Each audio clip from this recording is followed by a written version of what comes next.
Hello student, आज का हमारा टॉपिक हम अपना वही प्रीवियस टॉपिक को डिस्कस करेंगे। New empires and the kingdoms के अंतर्गत पॉलिटिकल हिस्ट्री जो टॉपिक है वो हमारा which is the part of history class 6। इस पॉलिटिकल हिस्ट्री में हम गुप्त डायनेस्टी के जो इम्पोर्टेंट रूलर्स है उसके बारे में डिस्कशन करेंगे। जैसा कि हम जानते हैं कि मौर्यन डायनेस्टी की समाप्ति के बाद दो नई पॉलिटिकल एंटिटी का उदय हुआ था जो थे सातवाहन और कुशानस, और उनके जो डिक्लाइन के बाद जो है गुप्त डायनेस्टी जो थी वो वहां पर इमर्ज हुई, उदय हुआ उसका।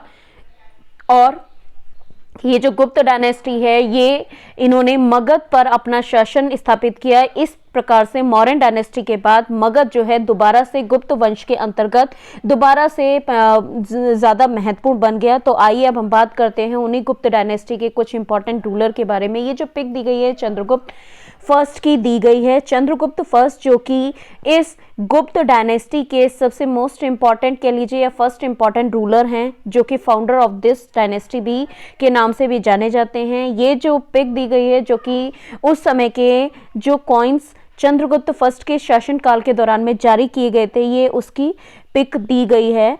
अब हम जानते हैं चंद्रगुप्त फर्स्ट के बारे में कुछ जानकारी। चंद्रगुप्त फर्स्ट का शासन जो है वो 320 से उन्होंने अपने थ्रोन को संभाला और 335 सीई तक उन्होंने शासन किया। इट मीन्स 15 ईयर्स तक उन्होंने इस मौर्यन जो गुप्त वंश के अंतर्गत मगध पर अपना शासन किया है। चंद्रगुप्त फर्स्ट जो थे वो गुप्त डायनेस्टी के सबसे मोस्ट इंपॉर्टेंट रूलर थे। इन्होंने जो है जैसा कि शिलालेखों से हमें पता चलता है कि इन्हें महाराजा धिराज की उपाधि प्रदान की गई थी। ये जो इस तरह की उपाधियां थी उस समय में, ये जो उपाधियां थी अपनी स्टेटस और अपनी पावर को शो करने के लिए दी जाती थी।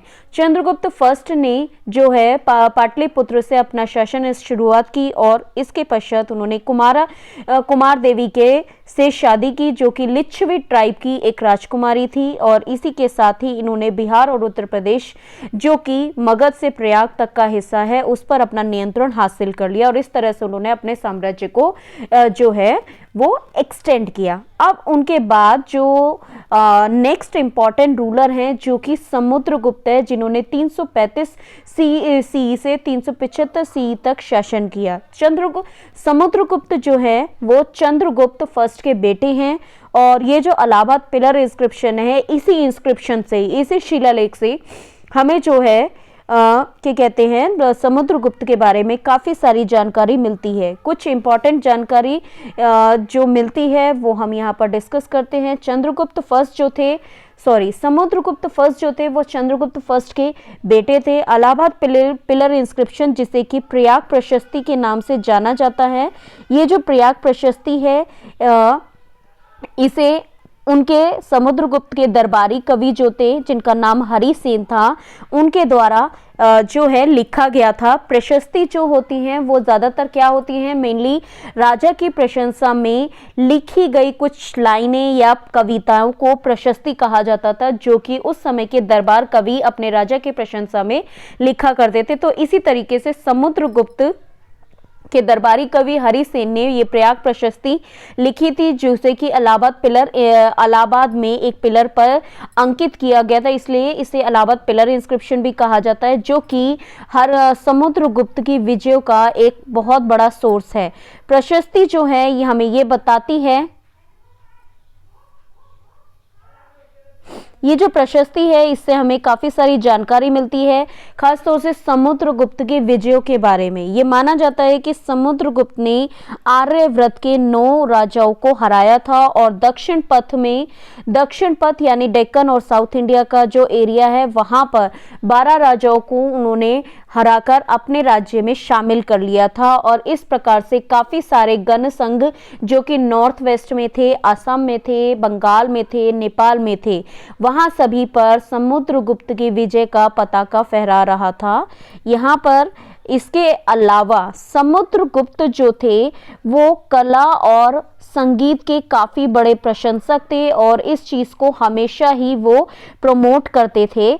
और उनके दरबार में काफ़ी सारे विद्वान जो थे वो जाने जाते हैं, जैसे कि हरिसेन, वासुबंधु, आसंगा, ये सभी समुद्रगुप्त के दरबार में उनके नवरत्नों में से ही एक थे। ये एक अपने आप में पोएट और जो थे एक संगीतज्ञ भी थे। ये भगवान विष्णु के जो थे काफ़ी बड़े भक्त थे और इसीलिए वो सभी धर्मों को भी और समान महत्व दिया करते थे। बात करते हैं अब अपने नेक्स्ट इंपॉर्टेंट रूलर की, जो कि है हमारे चंद्रगुप्त सेकेंड। चंद्रगुप्त सेकेंड का जो शासन काल है वो शुरू होता है 375 सीई से 415 सीई तक इन्होंने शासन किया था। चंद्रगुप्त सेकेंड जो कि समुद्रगुप्त के पुत्र थे, इन्हें विक्रमादित्य के नाम से भी जाना जाता है।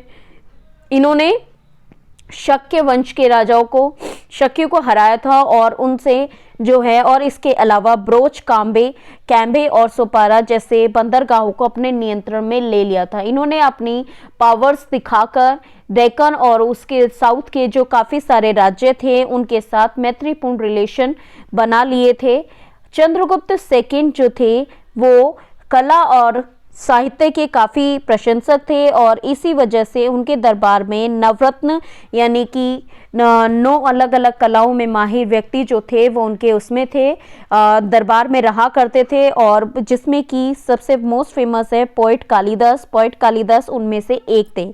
चंद्रगुप्त सेकेंड के शासन काल के दौरान में फाहियान जो कि एक चाइनीज पिलग्रिम थे, यानी चाइना से आए हुए एक दार्शनिक थे, वो भारत में आए थे और उन्होंने उस समय के बारे में काफ़ी सारी उनके उस समय के भारत की जो पॉलिटिकल सिचुएशन थी और वहाँ के कॉमन मैन की जो लाइफ थी उन सभी के बारे में काफ़ी सारी जानकारी जो है वो दी है, और जिससे हमें उस चंद्रगुप्त सेकेंड के शासन काल के बारे में काफ़ी सारी जानकारी मिलती है। इसके अलावा कई और पोएट भी, फिलोसोफर और राइटर्स उनके दरबार में रहा करते थे, जिससे हमें उस समय के बारे में काफ़ी सारी जानकारी जो है वो मिली है।